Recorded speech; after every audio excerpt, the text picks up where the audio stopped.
আজকের পর্বের শুরুতেই আমরা দেখি সবাই একসাথে একটা বাগানে এসেছে। চারদিকে লাইট, গান, নাচ, একদম উৎসবের মতো পরিবেশ। কিন্তু মজার ব্যাপার হচ্ছে এই আনন্দের ভিতরে লুকিয়ে আছে বড় একটা চমক।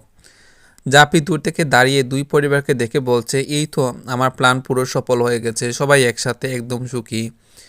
কাঁচায় কাঁচায় নীলুর দিকে তাকিয়ে বলে, জাপি না থাকলে আজ এই দৃশ্য দেখা যেত। নীলু মুখ বাঁকিয়ে বলে, দেখতাম কি করে, ওর মাথা ভর্তি শুধু প্লেন আর প্লেন।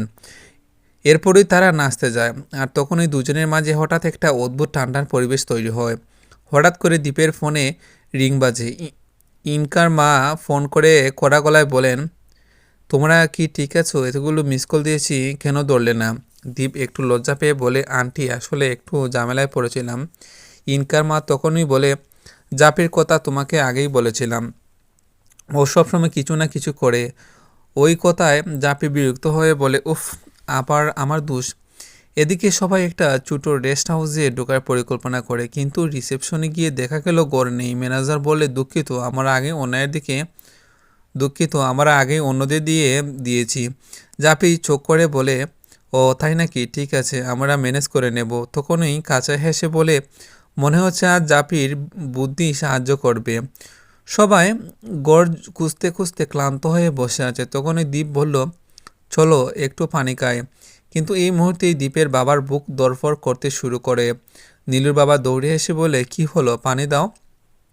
সবাই দৌড়াদৌড়ি করতে থাকে, আর জাপি দাঁড়িয়ে নিজের ভুল নিয়ে চিন্তা করতে শুরু করে। সে বলে, এত বিশৃঙ্খলা হচ্ছে সব আমার জন্য কি? কাঁচায় বলে, না গো, আমরা সবাই আছি পাশে। এই সময় হঠাৎ করে পেছন থেকে একটা শব্দ, দাফ।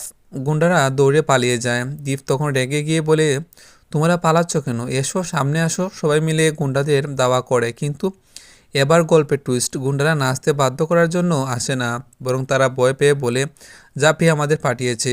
একথা শুনে দুই পরিবার হ্যাঁ হয়ে যায়।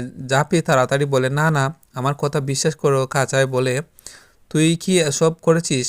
জাপি কাপা গলায় বলে, আমি শুধু সবাইকে এক করতে চেয়েছিলাম, এই জন্য একটু সাজানো ঘটনা। এই শোনা মাত্র দীপ বলে, ওকে দোষ দিও না, যদি জাপি কিছু না করতো আজ আমরা একসাথে থাকতাম। দুই পরিবার চুপ হয়ে দাঁড়িয়ে থাকে। হঠাৎ দরজা খুলে ভেতরে ঢুকে চঞ্চল হাতে তালি দিয়ে বলে, জাপি তুই গুন্ডাদের ভাড়া করলি, সব প্ল্যান তুই। জাপির মুখ সাদা হয়ে যায়। দীপ এগিয়ে এসে বলে, চঞ্চল, যা শুনেছি সব সত্য না, জাপি কাউকে ক্ষতি করতে চায়নি।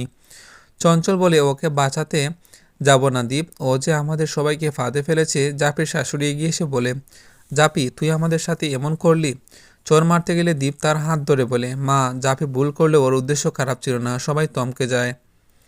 জাপি কেঁদে ফেলে, আমি চাইনি কেউ সমস্যা পাক, শুধু চাইছিলাম সবাই আবার এক হোক। কাঁচায় নরম গলায় বলে, জাপি তোমার মাথা সবসময় দুষ্টামি, কিন্তু তুই আমাদের জন্যই করছে সব। ধীরে ধীরে সবাই শান্ত হয়। রাত নামলে সবাই মিলে বাগানে যায়। মোমবাতি জ্বলে, আকাশে হালকা বাতাস। দীপ বলে, চলো আজকের দিনটাকে সুন্দর করে শেষ করি। জাপি দূর থেকে দেখে হেসে বলে, লক্ষ্মী সবার ভালো চায়, আর সে আমি। সবাই হাসতে হাসতে নাচে, গান করে, একদম পরিবারের মতো মুহূর্ত। আর আজকের পুরো পর্বটা শেষ হয় জাপির সংলাপে, মানুষ যদি মন থেকে ভালো চায় তাহলে ভুল করেও সে ভালোই করে।